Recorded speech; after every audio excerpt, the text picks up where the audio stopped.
I've heard of that before. But Cam, in your case, the Pfizer dose has really been boner specific.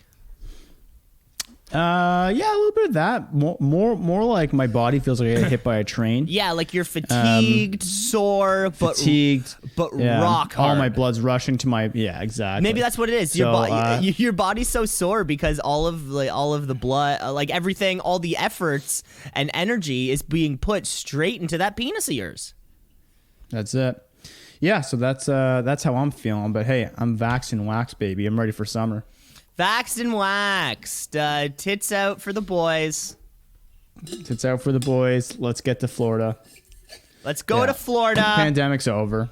That's what they said. That's what they said. Didn't you watch? If you watch sports, it's fucking over. Holy smokes! Are you seeing that? Like, are you seeing by the sports? Way, should we kick it off first before we dive into this? Kick it.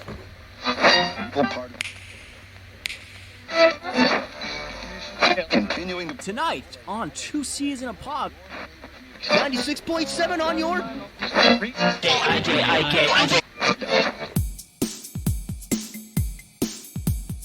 Two C's in a pod, 2 C's in a pod, 2 C's in a pod, 2 C's in a pod, 2 C's in a pod, 2 C's in a pod, 2 C's in a pod, 2 C's in a pod, 2 C's in a pod, 2 C's just like 2 C's in a pod, because we're 2 C's in a pod, just like 2 C's in a pod, 2 C's in a pod at gmail.com. That's right, ladies and gentlemen.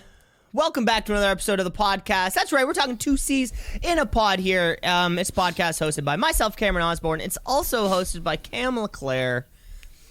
He sits right. You're listening to the man. He sits right there. He's the man. Welcome to episode 77. Hey. Yeah. Hey. That sounds like a good number, right? That's a number that a player has worn. That's a number. Cam, some would say a top scoring player. Cam, you almost immediately gave up on what was supposed to be one of your weekly segments, the Who Wore the Number.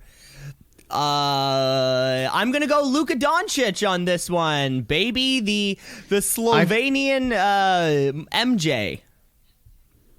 Okay, fair enough.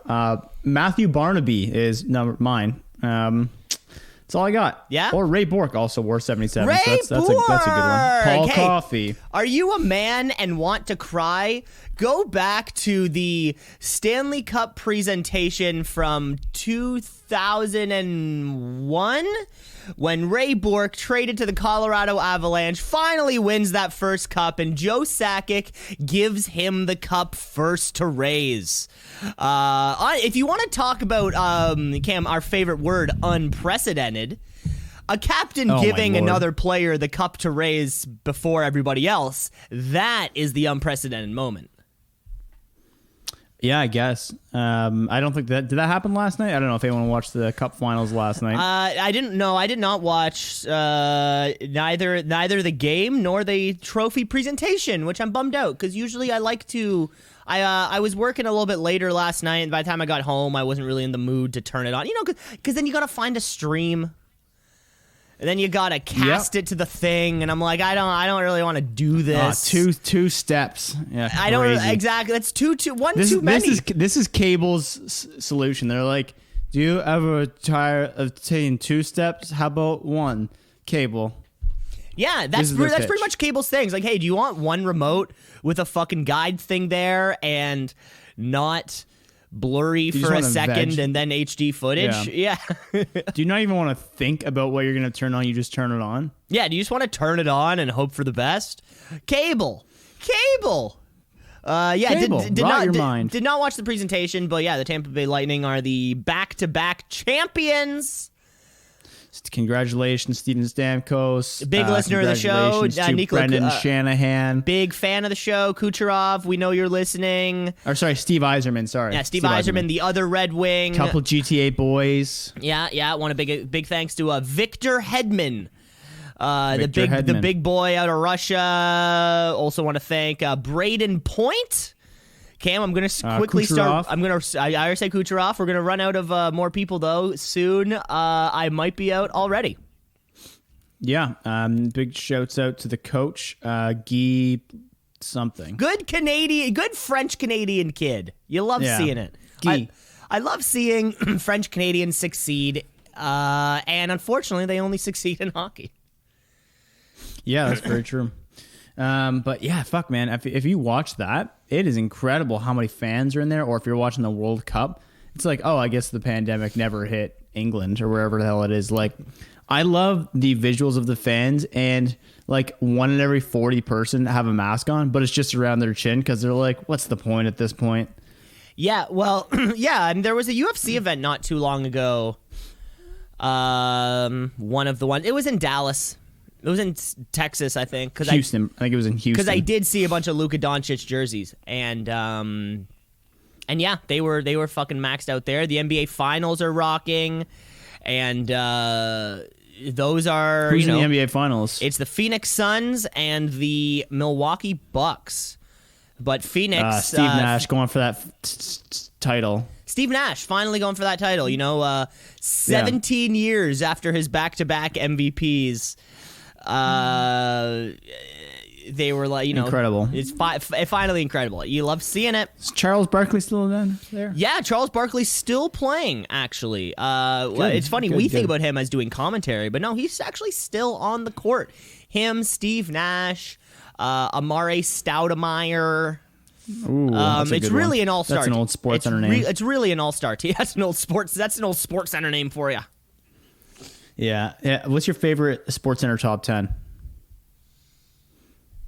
What do you mean? Like when it's like top 10 silly moments? Well, they always have this. This could be like top 10 goals when you didn't goals on your own net, or like top 10 fans on the field, or top 10 wildlife on the field. Yeah, those are all they just have to consider. Yeah, they always repeat themselves. Those are all very good topics. I got to say, the one that I don't like watching is just because I feel the cringeness of it. It's the top 10 kind of like national anthem fuck-ups. Oh, yeah, that's tough. That one always makes me feel bad, but only when it's a non-famous person. There was a few years ago like where when Fergie blows it. Yeah, when Fergie blew it at the NBA All-Star game, I'm like, haha, that's funny because you're supposed to be like a pop star. But when it's just like, basketball. But when it's just like, kind of like a young woman, like maybe like a high school student, and they forget the lines, or there's one where they're like she runs, she kind of like scurries off and trips on the ice. Suns. Yeah. That's also a tough one to watch because you're like, you're just a kid right now, and you're out there trying your best, and better than all the 18,000 people staring, fat American slobs staring at you. Old slobs, what's up, old slobs? They're booing at you. They're like, boo, this lady doesn't even know I don't the know. national I've never heard somebody anthem. boo the national anthem.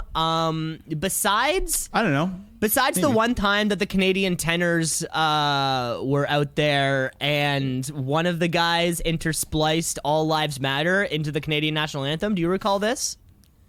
I do not recall It this. was at like the MLB All-Star game, maybe, I don't know, 4 or 5 years ago. There was this group of 4 Canadian tenor singers, sing operatic music, and they were either called, I think they were called the 4 tenors.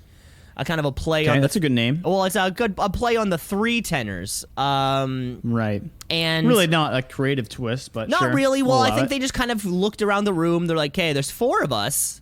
We're all tenors. And we're all tenors." And what had happened was one of the members through in the I'm trying to hear like what line it was. All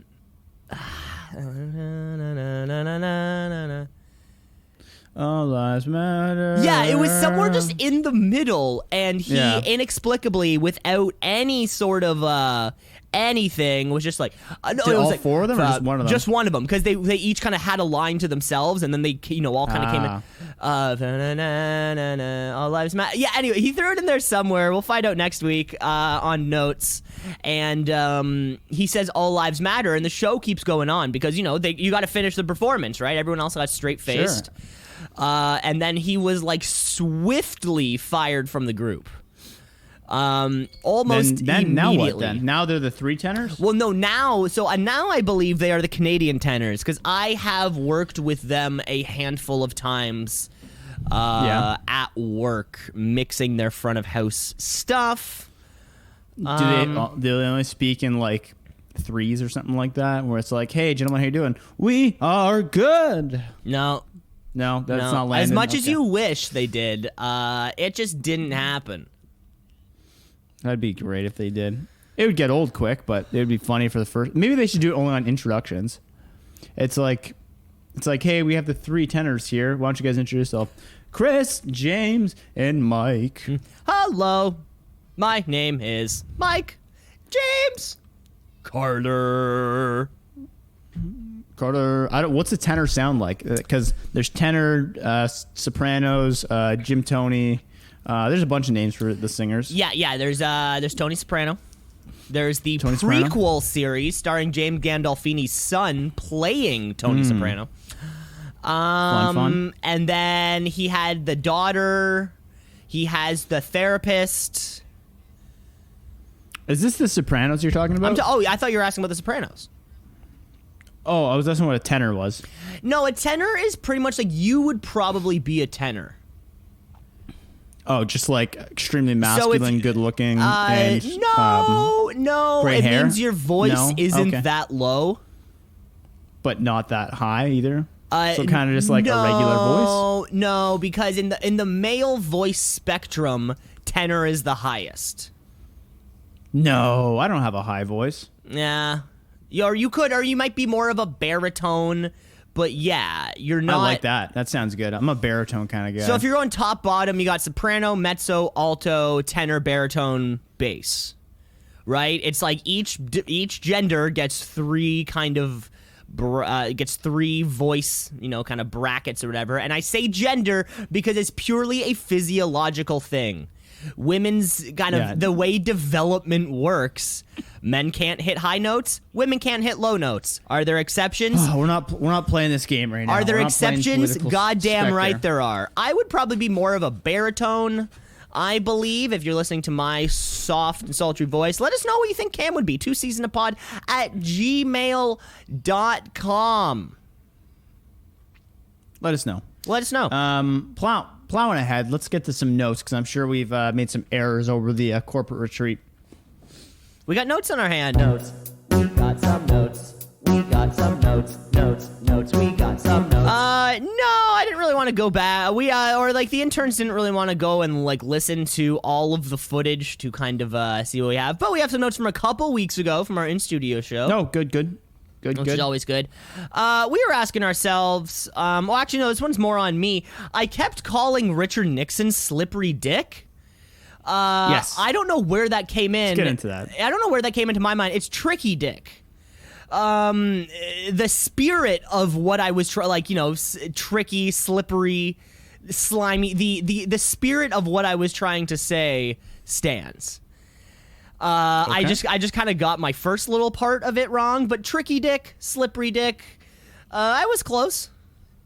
I'll allow it. For an off the cuff remark, I think that was pretty good. I kind of messed up one of the words there. And we were asking ourselves, of course, our friend over there, Kim Mitchell, Don Geringer, how long has Q107 actually been around for? Well, for all of those of you wondering, here in Southern Ontario, on May 22nd, 1977, at 9 a.m. Eastern Time, Q107 hit the airwaves with the rockin' tune Hard Rock Town by Murray McLaughlin. It was the very first song they ever played on Q107. So yeah, that radio station's been around for fucking 43 years at this point. So I wonder how they started the radio. Like you said, it's at 9 a.m. Did anyone hear that song? You know Probably. What I mean? Well, is it just static? Yeah, right? Like, how does this shit start? Yeah. Well, they didn't really go into that because presumably it's FM airwaves. I don't expect you to know the answer. I think it's more of a philosopher's dilemma. Yep. It's a total. What's the word? It's a total. Cats in the bag. It's a total cats in the bag. Schrodinger's cat. Yeah. Yeah. No, I think it's trolley problem. Is CN rail better than It's a UN classic transport? trolley problem because presumably FM airwaves and radio waves are there for anybody to use. Presumably there would have been eventually some kind of like legal ownership, right? Like you can't just hop on broadcasting on 107.1 because Chorus Entertainment probably owns that kind of frequency here in Ontario. Yeah, I'm sure there's some kind of, however the law works there. But no, there would have been other shit on there first, and then eventually Q107 came and claimed it over. So you're saying radio waves are always there. Yes. Can we have more or less? Or No. will it only be capped at like the 88 point blah and like 108.6? Yeah, like, there is a range. It is finite. Yeah. Well, I mean, I feel like this is a conversation that I won't understand past that. radio, like frequency waves are in theory infinite. Right? It's just about harnessing specific frequencies to use for certain things, right? Like the radio you listen to and the wireless microphone being used at a concert, those are both broadcasting on frequencies. However, the microphone frequency is much, much, much higher. It's in a completely different like frequency bracket than your radio frequency. However, they are both still, like if you were to look at a line of frequencies, they're still both on that same line, just wireless microphone over here, radio down here. Does that make sense? Gotcha. Right. I get you. Cell phone somewhere in the middle. Your Wi-Fi internet somewhere in the middle, right? Like, but it's all on a theoretical same line. Okay. Easy. Well, that's our lesson for the week. Fucking lesson for the week. Do I... Y'all come to this podcast expecting to hear a bunch of bullshit, expecting to hear. You're like, who's the best 77 player Who's ever? the best I'm like, number Ray Borg. 77? Yeah. I don't know. But no, you're learning shit. Every day you go, every time you listen to an episode of this podcast, our final note was really more of a note of curiosity because I never seen the show, but on CSI New York, the theme song is Bob O'Reilly by The Who. So they kept that Who tradition going. But we were asking ourselves a question. Mostly because it's... Go ahead. No, that was it. There's no real follow-up. Oh, okay. Yeah. Well, I mean, it kind of makes sense. You're always... The whole base of the show, let's find somebody, but who is it? Right? Scooby-Doo could use the exact same theme. Actually, did Scooby-Doo have a theme? I just remember the intro. Scooby-Dooby-Doo. Where are you? Where are you? We need some help. We got some lives who matter. Is that it? No, they chase ghosts. But it is Scooby-Dooby-Doo, gotcha. Where are you? We need some help from you now. Yeah. And then Smell from you now? Scooby Snacks. That's also in the theme song there. Scooby snacks. Snacks. How did I pull that one out of my ass? Yeah, that was a good one. That was a I can good definitely pull. out. Yeah, I can. Can you do the SpongeBob one off the top of your head? That's easy.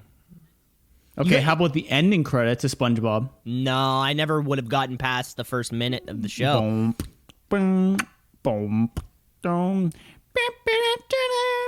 boom, boom. I was Ringing a bell? I was a cat dog guy.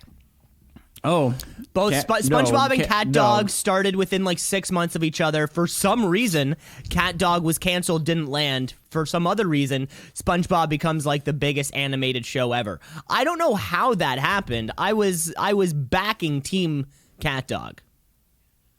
Yeah, you were also on Team Betamax when that was coming Also, around. Team That didn't seem to work Betamax. out for you. I'm on Team GoBots. I'm on Team Pepsi. You know, all the follow up. Or no, I guess that would be Team Coke because I think Pepsi was first. I'm on all the backups. I don't know.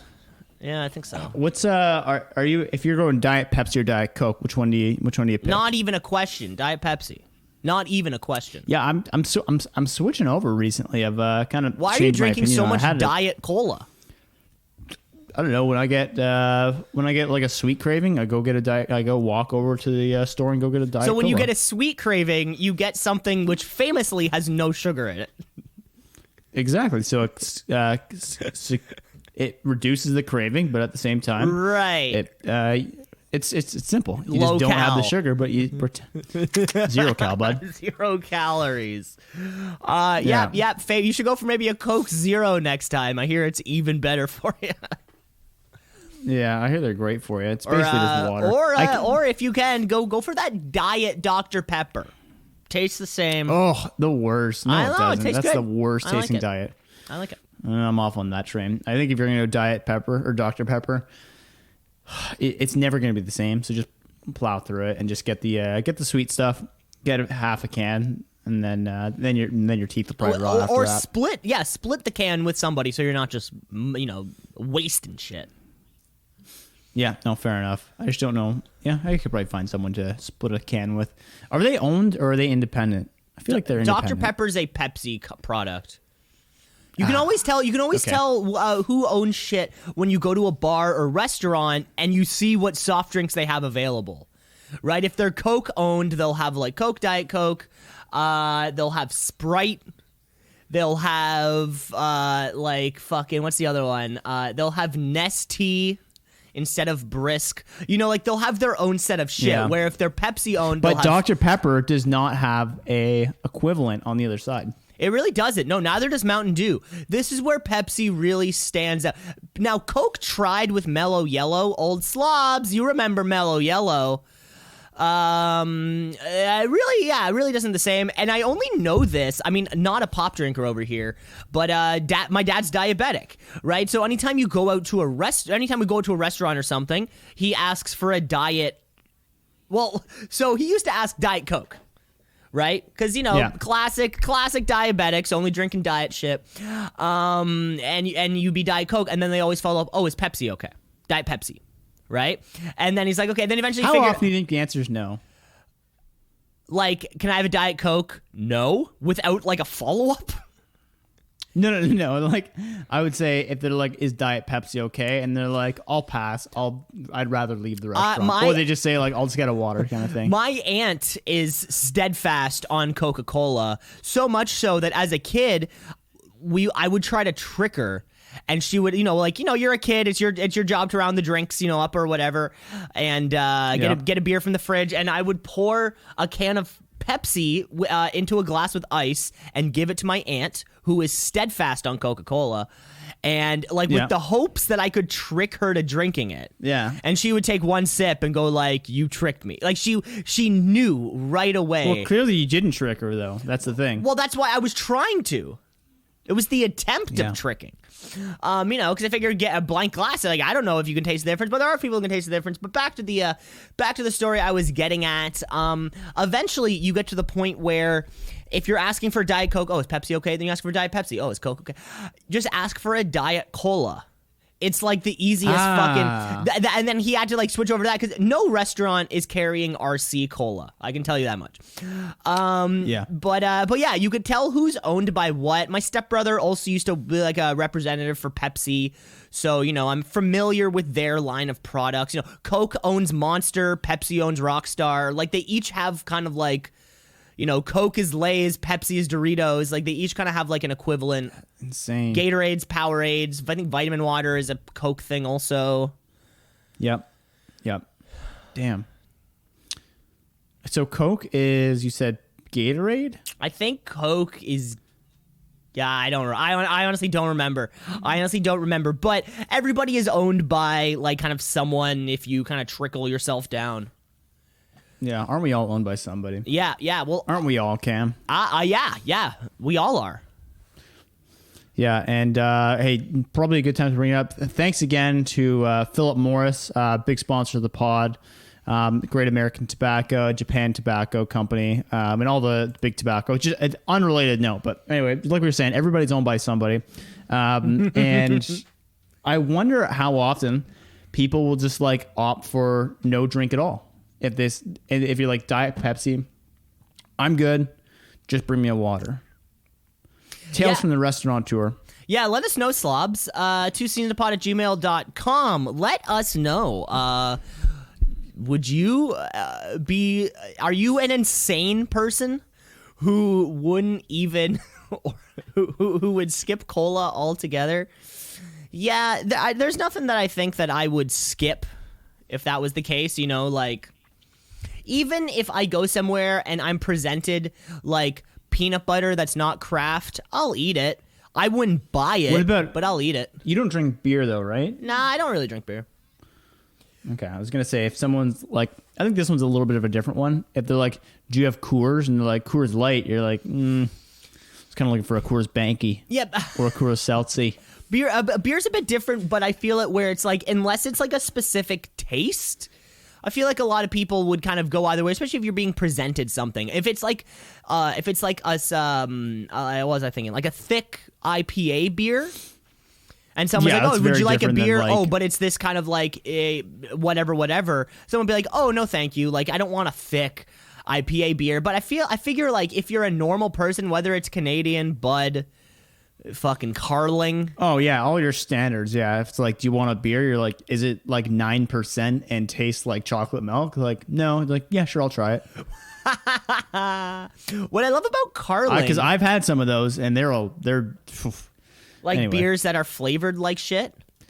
Well, I mean, like, we have a friend who has a beer cabinet or like a beer cellar, and they have like hundreds of beers in there, and you'll go over there like, oh, do you want a beer?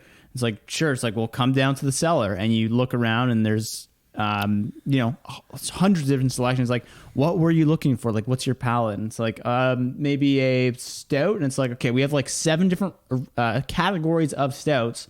You know, it's like, you might like this one. This is the double brewed chocolate milk with a taste of rye. And you're like, how is that a beer? And then you taste it, you're like, it has alcohol in it. I think it's in a can, but I don't know if this is a beer.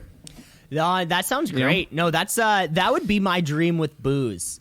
Also, just having like walking into kind of like a basement bar or cellar type area where all the booze that you could ask for is there, and then it's like, what drink do you want? Because I can, we can make it all.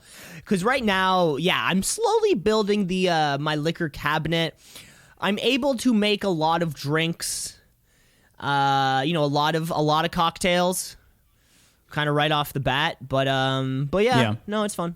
It's fun. That'd be a nice thing to have. Well, he only has beer though. That's the only thing. So like, you'd be like, I want a crispy pilsner that was made in Czech Republic. It's like, well, yeah, what year, right? Like, it's only beer, but it's very specific. Yeah. The booze one itself, I think that one would be cool, because like, beer's cool, but.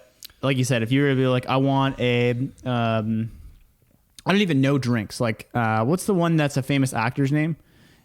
You're thinking, I feel like you're thinking Tom of Tom Collins? Collins. Tom Collins. Who we have reviewed on this podcast before, is not a person. It was a name right. just given Famous to actor, a drink. Tom Collins. Famous actor, Tom Collins.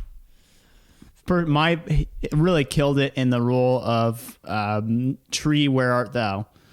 The famous Spielberg classic from 2008. Right. Well, I think the thing with the cocktails is actually more of a you got to have the proper drinkware also, right? Because not every cocktail is served in the same glass, right? You have your highball, your coupe glass, your martini glass, all that kind of crap. So, yeah, it's different. Hey, I got a social situation for you. Social situation of the week.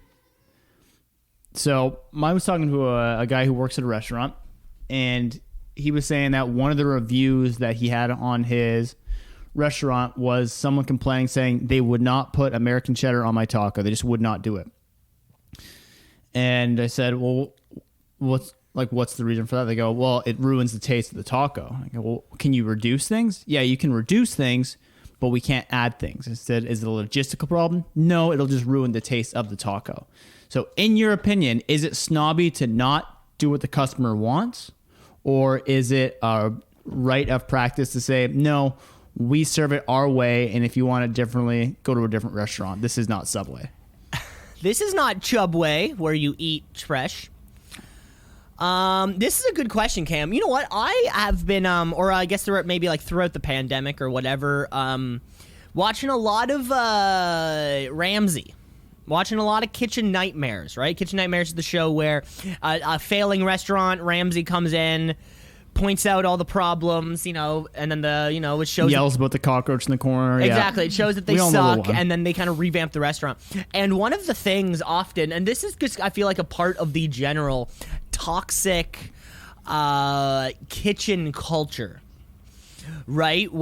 And I see this happen at work all the time, right? Where you have a bunch of kitchen employees who are almost like these, kind of slaved in groups who are, it's the yes chef, no chef, somebody barking around orders, and you have the yes chef, and there are these chefs who they kind of certainly have this God holier than thou complex, where because every single one of their needs are met and people refer to them as their profession, which I feel like if you're a doctor or a police officer are really the only two professions that we should be calling you yes officer or yes doctor. So they get this holier than thou feeling, right? And what you see on Kitchen Nightmares all the time are chefs who, like a customer will, or Ramsay himself will hate the dish. Oh, it's bland. This, the meat sucks. The veggies aren't whatever.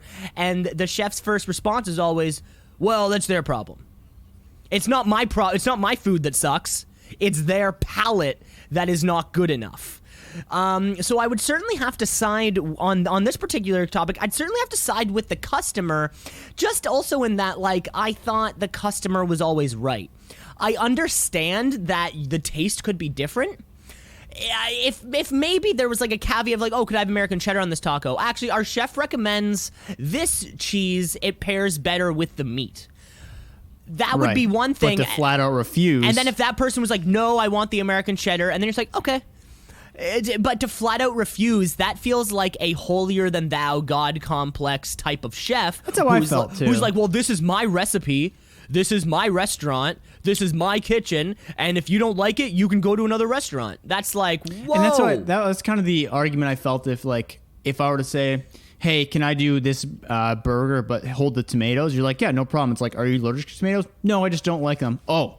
Well, in that case, then we have to keep them on. No, the tomato. In that case, the coolness is the essence of the burger.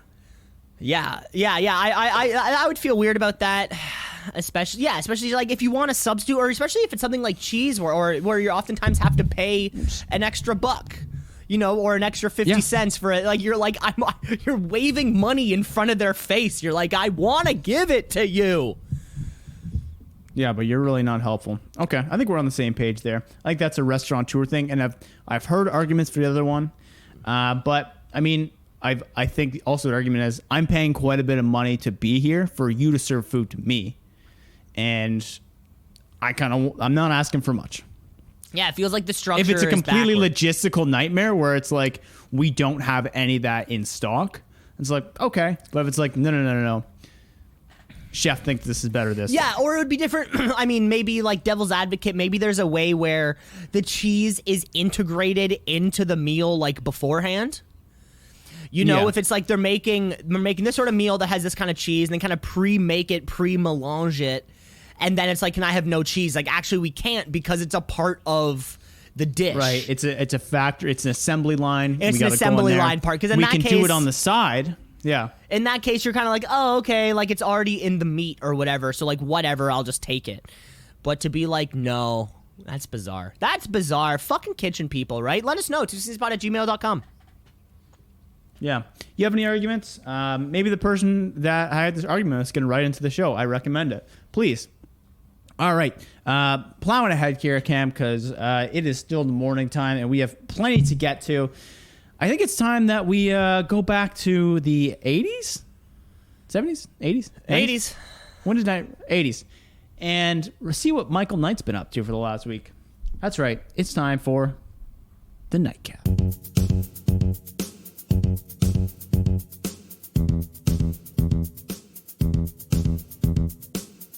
The Nightcap, a shadowy flight into the dangerous world of a man who does not exist. All we need is 5 minutes to recap this week's episode. Maybe less than 5 minutes, but certainly not more than 5 minutes. We're gonna need more than 5 minutes. Every single week, Cam and I go through an episode of season 1 of the show Knight Rider, starring David Hasselhoff, and his magical car Kit, voiced by Mr. Feeney for all you slobs back there. Of course, we are chugging through the show. We're coming to the end of season 1, and we have a few new shows that we can kind of cycle in there, instead of jumping straight. I think it might be more fun than jumping straight to season 2 of Knight Rider. Let us know at twoceesinapod@gmail.com. I think it'd be fun to move on to a different show. But on this episode, we're covering episode 17. I gotta put a little timer on myself here because I'm kicking off this week's episode.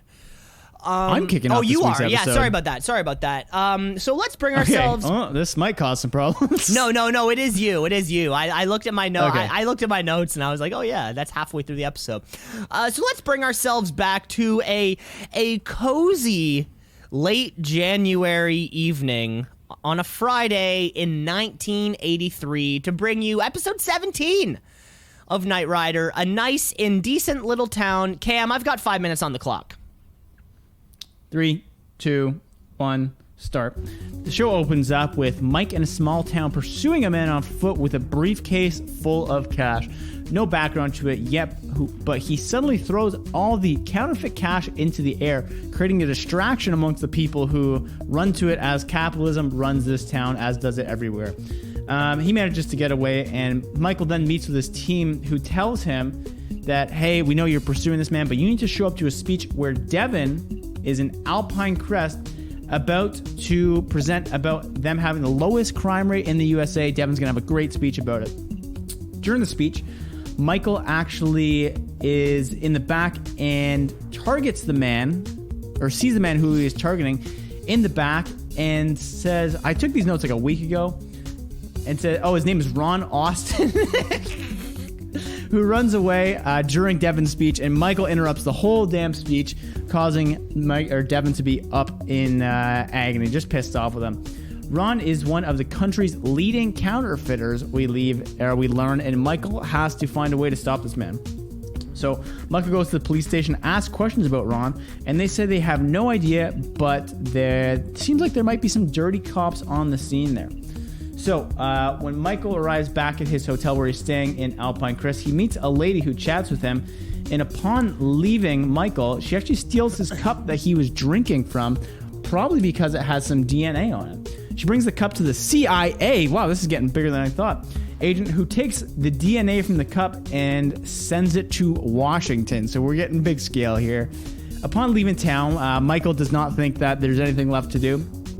We see the whole police force is very aware of where Michael is tracking his every move. Unbeknownst to Michael, he actually returns back to town to go take care of some more business and do a little more research.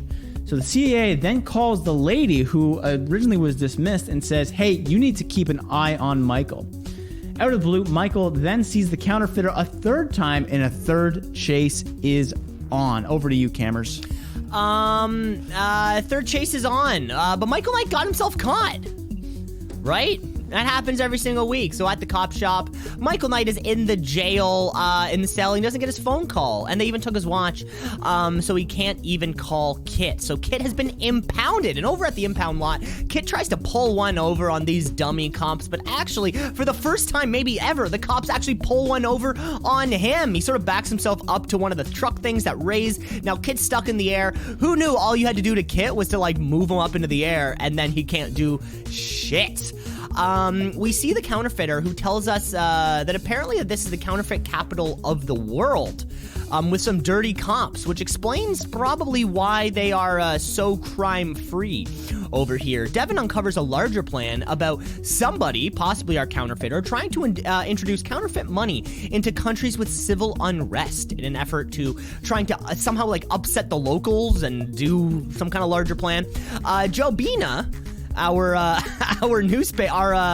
reporter, finds Michael Knight in the jail, and he asks her to let Kit out. So she does. She goes to the impound lot. She frees Kit, who then frees Knight by breaking through the wall of all the jail cells. By the way, these jail cells, they need to increase their security here. Up it, yeah. The sheriff sees it, and Kit lets us know that he's experiencing some wear and tear. I don't know if that'll come in later. Just then, the cops find Agent Larkin, the CIA agent, dead in his hotel room. Right there, Jobina is at the Hallelujah printing press where they work, where the corrupt sheriff shows up, and he's mad that the press is also not corrupt. He's trying to blackmail Jabina because of her involvement in nightscaping. You know, you're gonna do something there. Right then, the counterfeiter shows up at the printing press with a gun. Knight and Aunt Martha, the head of the printing press, meet up and discuss a plan to make everything good again. They switch cars, they switch jackets in a plan to catch the bad guys, and we get our normal Kit cop chase, but with Martha in there instead. Kit even jumps over a car without a ramp. But back at the printing press, the counterfeiter is taking all the cash and running out with a hostage at gunpoint. We hop back to Kit, who is driving at a whopping 120 miles per hour down a city street. We outsmart the cops, make them crash into each other. The bad guys crash. Day equals saved. Back at the garage, or the truck, the moving truck that sort of travels around America, Martha gives Bonnie and Knight a fresh copy of the Bible. We fade out with Michael Knight reading a copy of the Bible to Kit because apparently no one programmed religion into him. That's the end. Wow, what great timing. Yeah, weird little religious play in there. I assume they're trying to really bring back people for season 2 who were religious, and they're like, good, I now know that the car is religious. Well, yeah, well, I mean, I guess, you know, any computer is only, but also it's artificial. You think it would have seen religion at one point because it is so smart. But that was it. That was 17. Yeah, number 17. We're getting to the end there. 5 episodes away. Nice to start off with the choice. Nice to start off with a chase for an episode instead of the mindlessly driving around. I feel like every episode it starts off with like the first 20 minutes aren't really necessary. It's I go into a town, I learn about the town, I meet the lady, and then I find something wrong. And then the last 30 minutes is just action, action, action, action. Well, yeah, that's like any show hits its form eventually, right? Like Law and Order. The first 30 minutes is them catching the bad guy. The last 30 minutes is them prosecuting him in court, right? Because we need both enough. the law and the order. But yeah, folks, we only have 5 more episodes of Knight Rider to go. Yeah, it's get ready for the season finale. If you haven't watched any of them, let's watch the season finale together, folks. It's coming up. We'll let you know the week before it actually happens. Of course, you can jump on. Probably, I don't know if people enjoy it. This little segment, we haven't heard any positive or negative feedback. Maybe that's because people skip over it. Yeah, well, thankfully, most podcast apps, they have like a different playthrough speed. Thankfully, a lot of podcast apps have a skip 5 minutes ahead. So who knows? For all we know, people just kind of bloop, and then we're gone. Yeah, well, at least we keep it short. That's why we keep it short, baby. It's only 5 minutes. You can spare 5 minutes. You can spare 5 minutes. Yeah, well, another great episode. Thank you, Michael Knight, for providing entertainment week over week. David Hasselhoff, what a time. It's interesting to see someone who is that buff, that young, and also to see the male standard at that point, right? That's the ideal male figure in the 80s. The ideal male figure now is The Rock, and he is juiced to the gills, has a 12-pack. Didn't know it was possible. Breasts bigger than my high school girlfriend's. Like, unbelievable. was a weird analogy there, man. I gotta say that was a weird analogy. But yeah, you're right. Well, it is funny. Yeah, big pecs. Pardon? Big pecs. Big pecs. Right. Well, this is funny though because Hasselhoff is 31 in this show right now, or 30 to 31. So he's approximately my age, a little bit older than you are. But yeah, it is really funny to see how, the lead, we haven't seen Michael Knight with his shirt off, ever. Yes, we did. Yeah, we did. When? I don't remember when, but I remember seeing it, and I was not relatively impressed. Maybe I was once. Like, I guess. Maybe one scene. Yeah. So it was so not. It was very much a quick scene. Yeah. It was so not an impression. Where nowadays, if a dude pops off his shirt, that's like the very first thing you notice. I mean, I'm pretty sure it's in Zac Efron's contract that a certain percentage of the overall film length has to be him without his shirt on. or whatever it is. But yeah, Hasselhoff is wearing just kind of pants and a long sleeve shirt all the time, or a suit jacket. Very tight pants. Cowboy boots. He's so like... Cowboy boots, big buckle. It is funny to see him as a sex symbol, but not showing us his body in that same way that male sex symbol stars now. It's like, yeah, take it off. And I guess, I guess the same equivalence towards, I'm sure, a lot of the female stars. But because, this is about a male star, we can kind of focus on Michael Knight in that way. Yeah, he's the sex symbol, but he hasn't done anything sexy. He had one implied threesome and then one makeout sesh with the Topaz Connection woman. Like he's, it just seems like a whole different way to do shit. Yeah, very much different than this day and age. But I mean, I don't know. Maybe this is just this show because it is PG, right? Maybe if you have like 14A shows and it's like tarps are off all the time, the implied sex is just way more casual. Right. 'Cause I feel like there's kind of implied sex, but it's like no, because I would call implied sex to be when like the couple is on camera making out and then the camera slowly pans away. Yeah, and that is implied sex. But just like Yeah. the lead male and lead female character agree on something and have a quick chuckle at the end, I don't think that implies that doesn't imply bagging to me. It's a good point. And plus, we see that he has the Bible on him, so he probably does not actually have The sex before Bibla. marriage. The Holy The Bibla. Bibla. The St. James Bibla. Well, we're coming to the end here, Cam. Let's play our last game We're of coming the to the evening. I end? know we didn't get to. Yeah, I know. Time flies. Time flies when you're talking about Michael Knight. You know what it is, folks. It's where we scour the world of news to figure out what's a lie and what's the truth with a classic game of headline or asinine. Hey, headline or asinine.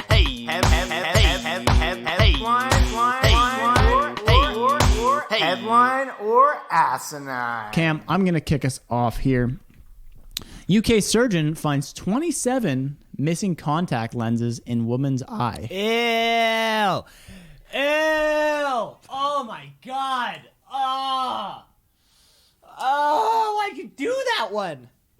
I can't handle that shit. I cannot handle that shit. I swear, if I go to the optometrist and I need...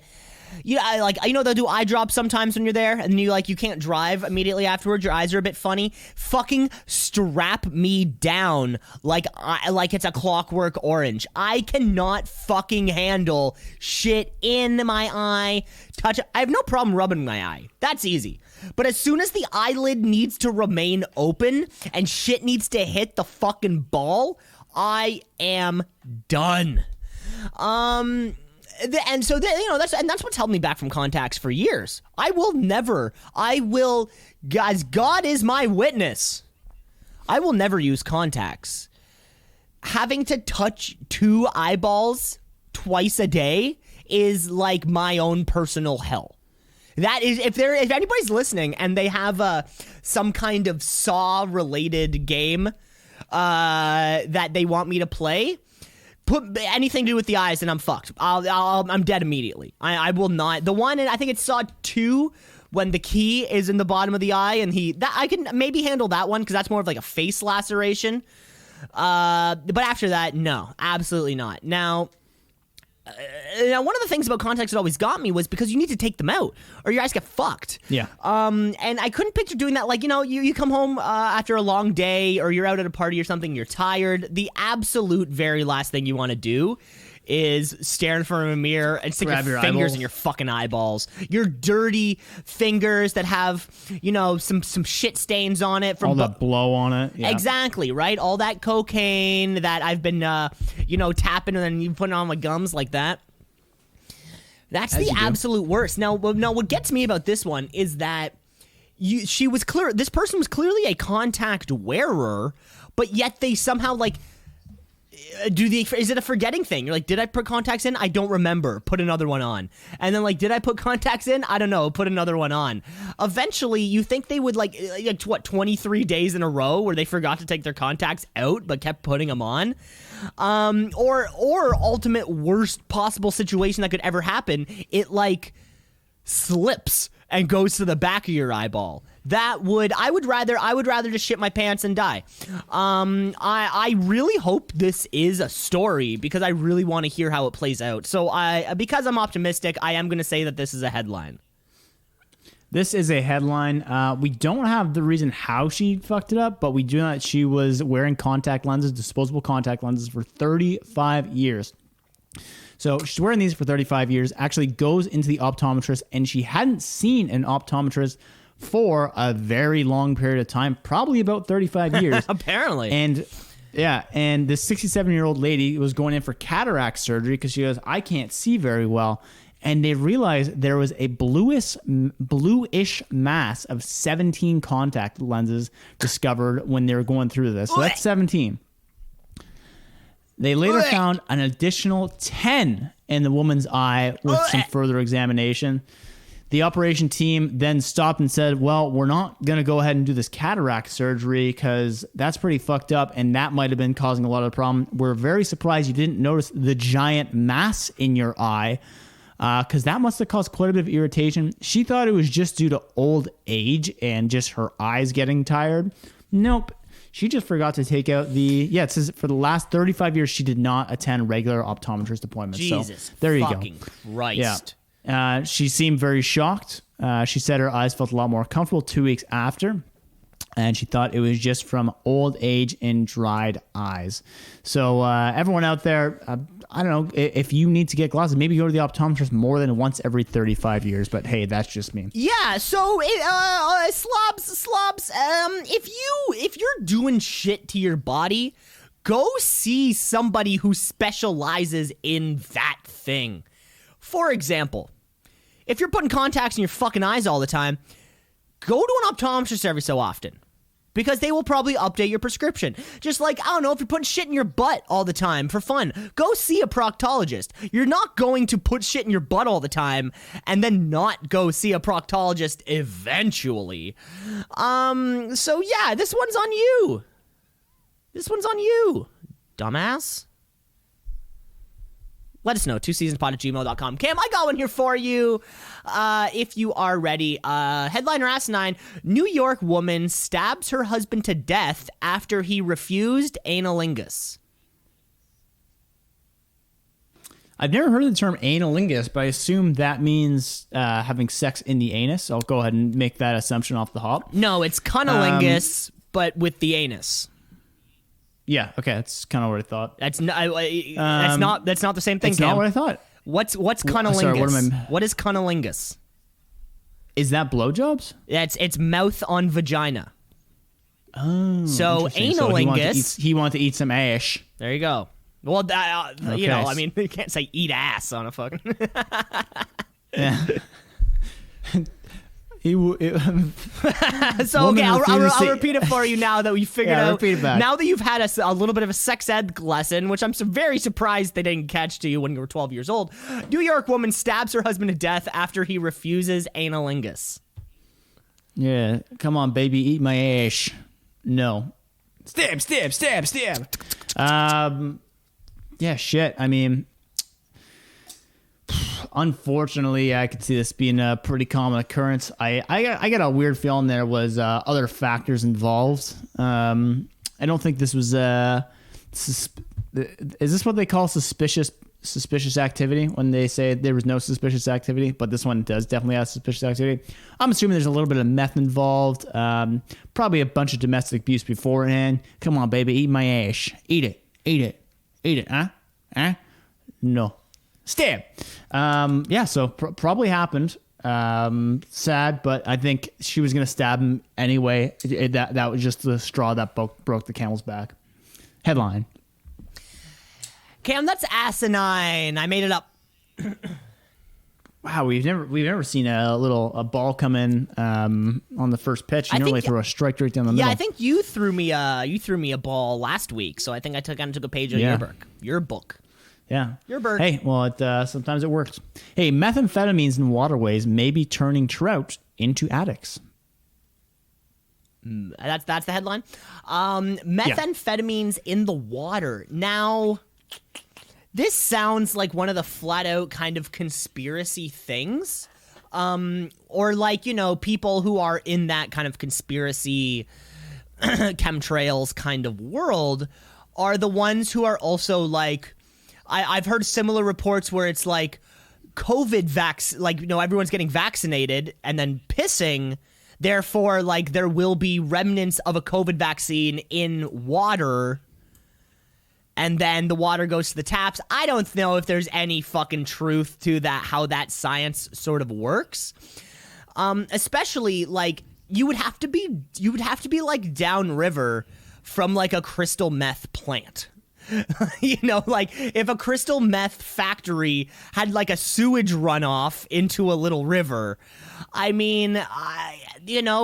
much, and I don't see how the science would work that out, right? Because surely there are chemicals in all the water, right? But like enough to actually turn fish into addicts. That being said, though, I bet fish don't need much. I bet they do not need much crystal meth to really get that good crystal meth high that we all chase. That dragon that we all, that pink dragon that we all chase down the path. I really hope, if this is true, I really hope there's some science to it or something, just because, I've heard these sorts of reports before, or I think I heard one time, it was about, like, it was a man, obviously, talking about, like, estrogen in the water, where it was something to do with just men trying to control women's bodies, something to do with birth control, and then women, when they piss or shit, and then that ends up in the water supply, and then, like, my son has to drink women's piss estrogen water. I'm not entirely sure how it all goes down. I'm no Scientologist, but I think I do have to say that is asinine. This one is a headline published in the Journal of Experimental Biology, and the quick summary, the Reader's Digest version of it is that septic and sewage systems break down a lot of organic content, as you'd kind of expect to put back in the waterways.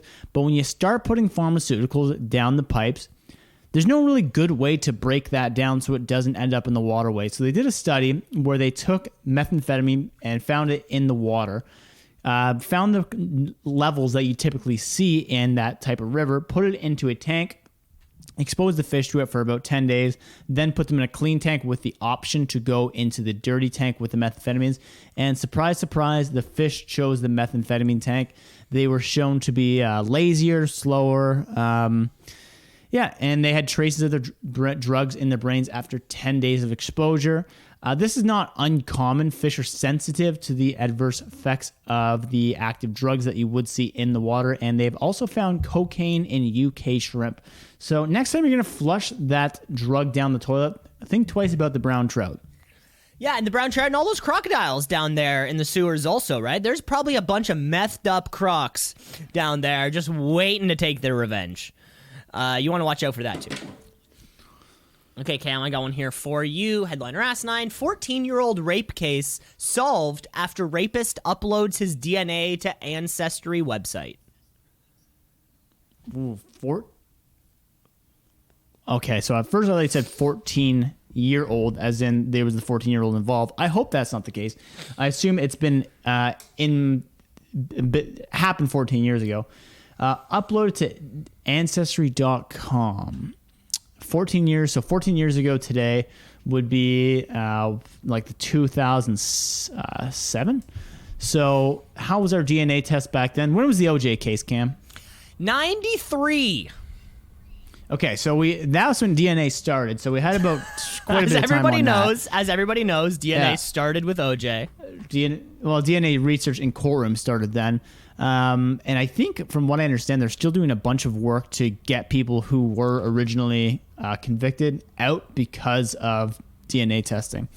That being said, I'm curious how the Ancestry.com comes into it. Maybe they uploaded it and they went, oh, you actually have samples of that DNA. Let's take a look. And the Free Innocent People Project took that DNA, cross-referenced it to the police DNA, and bada bing, bada boom, you're out of jail. Headline, and we're gonna love to hear it. Love to hear it. Cam, you're right. This is a headline. This is another story coming out of Florida, where a man named Jared Vaughn has been arrested and charged with sexual battery after submitting his DNA test online to an ancestry site called Family Tree. One of those you spit in a tube, you spit in an envelope and you send it off. And they're supposed to let you know, sort of where you're from and things like that. This is from an incident which occurred back in 2007, where Vaughn sexually assaulted a woman when she was drunk at her college dorm and her roommate wasn't home. After in the morning, they thought something was up. She did go to the authorities to take a rape test, but the cops couldn't find any DNA in their system.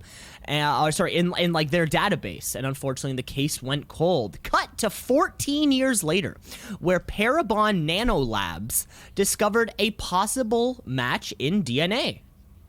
And then, just so everybody knows, it is worth noting that when you sign up for these genealogy websites, Ancestry.com, 23andMe, this one, Family Tree, it does say in the fine print that you give up your DNA rights to police databases. It is kind of, so you are. That's definitely worth noting. It is worth noting. So you are, well, especially if you're doing terrible shit, it is in the system as soon as that happens. Of course, right now, yeah, he's like, this guy's in jail. What's the word I'm looking for? Brought himself to jail. It wasn't like there was a warrant and they were catching him around. As soon as it was like, hey, you're going to be fucking arrested, he gave himself up and he showed up. As you do. The thing, he's 44 now. I think he said it was. But yeah, so this was fantastic for everything that's involved, but also, yeah, it could be a reason as to why people don't want to submit themselves to ancestry websites. If you have nothing to fucking worry about, though, you're all good. So shouldn't we all be doing it? There's also there's another thing you should think about too, is when you submit it. By law, a lot of insurance companies will say if you do submit that and you get results back, you owe us those results, because it might say you have a higher chance of, I don't know, let's say colon cancer. Then they're like, oh, your premiums definitely go up. So there is the clause in there as well that if they found out that you did a DNA test and you didn't report it back, ooh, that life insurance that we had that you've been paying for the last 20 years, but you broke the contract. Sorry. So keep that in mind next time you do those tests. Anyway, headline asinine Cam: 9-year-old off to juvenile detention for robbing candy store with water pistol. I love that. That feels like the ultimate Little Rascals type of stick up. Where I feel like if this was like an episode of the Brady Bunch from 1964, this would be hilarious. There would be a laugh track behind it, a quip by the store owner who knows that it's just a water gun, and things like that. But in today's anti-gun culture, this could be terrible. Now, you hear stories all the time of similar things happening on playgrounds in the United States. Like they'll be playing cops and robbers, and a kid will make do finger guns like he's Shooter McGavin, or they'll be playing Happy Gilmore, and somebody wants to do finger guns like Shooter McGavin. And then next thing you know, they're in the principal's office being penalized, right? Maybe detention, suspension, because they used what looks like a gun at school. And then it's so hard to explain. Like, well, Miss Johnson, like, we were just playing Happy Gilmore. I'm Shooter McGavin, and I just hit a birdie on 14. Right? They don't understand that you're trying to play off a little bit. Now, what's scary about this is that he tried to stick it up. Because this is a 7-year-old who, if they had the option, it would be a real gun. That's what's scary. Unless again, something comical. You fill the water pistol with hot sauce, kind of get them in the eyes, and then they're blind. yeah, so if this is real, it is disconcerting because, yeah, this kid would have used a real gun if possible. It is also just funny that it's a candy store. I feel like it's a little too on the nose. It's a hat on a hat. So because of that, I will call it asinine. This is asinine. I was going to change the convenience store. I thought that might be more realistic, but hey, sometimes you got to have that. No, I do wonder. like that. That is real funny. That is real funny. Okay, Cam. All right, send us off here, big guy. I have one more headline here for you. Headline or asinine, bank mistakenly deposits $50 billion into a Louisiana man's bank account.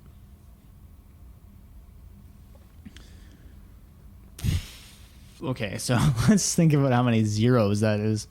So if we're looking at 5 million, that is 3 commas. 7 I know that. Zeros.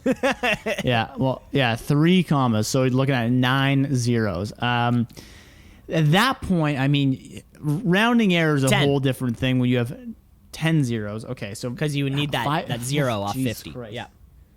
Yeah. The only thing I could think of is if the zero key got stuck at their computer and then they somehow just said yes to it. Otherwise, I can't see that you'd be putting that much money in without someone picking up on it, or there being a bunch of flags that pop up on a computer screen saying, this normally goes to Jeff Bezos, not Louisiana Joe. Are you sure about this? And for that reason, I'm going to go ahead and call asinine. Cam, this one is a headline here for you. It is a story out of Louisiana where a man named Karen James, a 47-year-old living in Baton Rouge, came home one night. Baton Rouge. Came home one night, and his wife showed him what seemed to confuse her and confused him. They opened up the banking app on their phone, where they were confused because there was a recent deposit of $50 billion.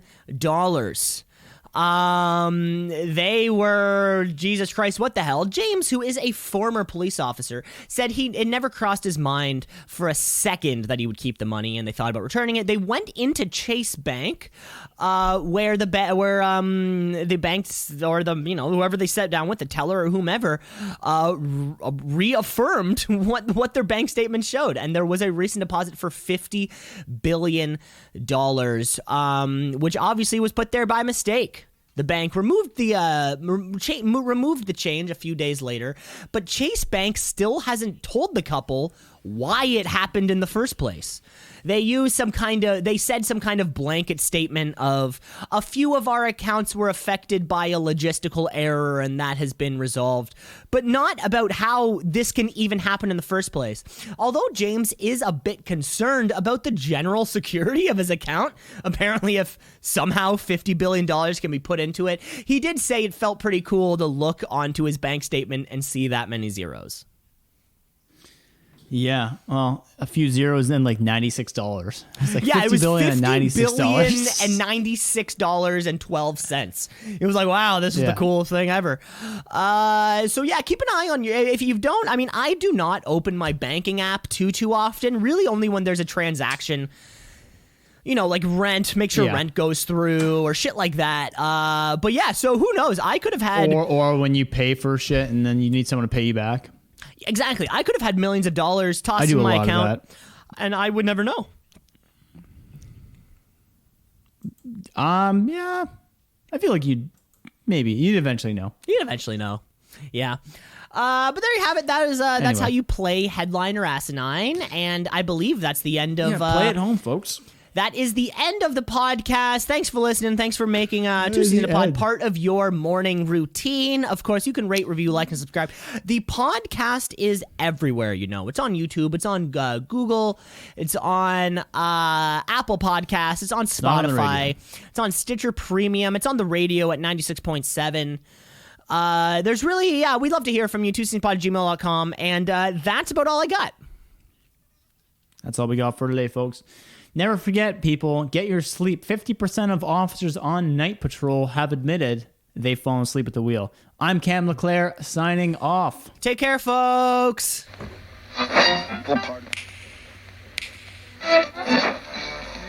Continuing tonight on Two Seas in a Pod. 96.7 on your...